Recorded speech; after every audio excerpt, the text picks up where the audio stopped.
I've worn many tiaras and crowns in my life. I'm actually going to nick that one off you. You got crown envy. So was that your crown? I've still got mine at home. Well, so you didn't give it back? No. Why? It's beautiful, it looks wonderful.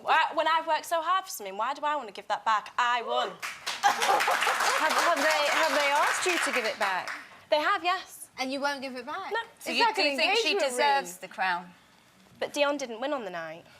So you still don't think she deserves it? No, because in my opinion, if it was the other way around and I was in the same situation, I'd probably say I stand up for women and like I said, but you would have taken it if you were. No, I wouldn't. Absolutely no way. Are you serious? And the point is, if I didn't take it, 3rd place, 4th place, 5th place... They don't have to, though. Someone would have taken it. They say on the night, if for any reason the winner cannot fulfil her duties, the first runner-up will take them on. But you don't have to take it if you don't want to. It was my dream as well as it was your dream. But you didn't win on the night. But you gave it up. I didn't give it up. You did. You made a choice.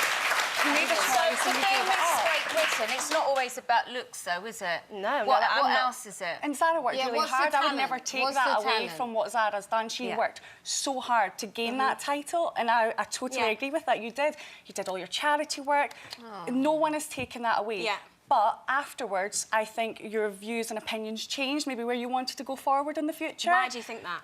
Because did you do any charity work afterwards? I have, actually, yes. And we just see it in a way where... Who's we? Well, obviously the Miss GB organisation, myself, the brand that you were representing at the time. I know it's not the worst thing that could happen in the world. I get that. This is Mrs. Kyle's show here. Do you both want to be famous? Because I think when you enter things like that, you obviously want to be something. You're representing your country. I would say I didn't know who you was before you went on Love Island, but you've got more press now by setting up bikini shots, this and that. Do you not envy her for that because she's more known than you? I didn't even know who you was. And I'm OK with that because I have done pageants for 6 years now. It's who I am, it's what I believe in, it's made me the person I am today. Is that why you took the crown? Because it's taken you 6 years and you didn't get it before? So why would I not? Like, I'm proud to represent the Miss GB brand and go out there and work hard. So do you think they should have taken it away from her? Do you think they did the right thing? That was the rules, unfortunately. The rules were the rules. And when you're representing any brand, not just the Miss GB organisation, any brand, I think the same thing would have happened. Having sex on national TV as well, is not OK. I'm so hurt by the situation because I was the last person to find out that they decrowned me. The way they did it, they rang my mum on the morning of and said, don't worry, Zara. They put a statement on Twitter, we are not taking your title away from you at all. But Zara, sorry to interrupt, Katie. The reason you were last to find out is because you were confined onto a reality TV show where you had sex on television. So it's not the same as being the last to find out when you were at home or you were doing charity work, working with children. You were confined to...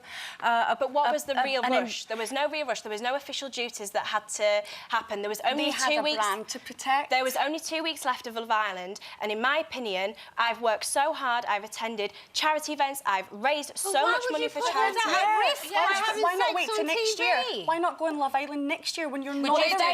One second. If they were so bothered, they never should have let me go on Love Island in the first place. End of. Zara, can I just say, I really admire that you're a feisty girl and you obviously believe very strongly in sticking up for women's rights. But part of the belief in sticking up for women's rights is sticking up for your own decency. Yes. And being strong within yourself. I don't think And I can understand that you're at the moment you seem to be blaming everybody else, but at the end of the day it was only you who did that. Which can you I've not taken see the blame. why people are behaving the way they are towards you? Of course I do, and like I said, I totally accept what happened and what I did, and I'm dealing with the consequences right now. Great. Which I totally understand. What I'm saying is how it was done, how I was treated afterwards. I think there was no real rush at all to take my title off me. There was 2 weeks left of Love Island. They could have easily pulled me to one side and explained it. The massive Sarah, uproar I'm really sorry, but we're running out of time, so we're going to have to pull you to one side now. Thank you so much to both of you for coming on Loose Women today. We get some pretty fabulous guests here on Loose Women. There's plenty more where that came from. Just click here to watch more interviews with a whole range of famous faces. And click here to subscribe. It's free, so you'd be silly not to, really.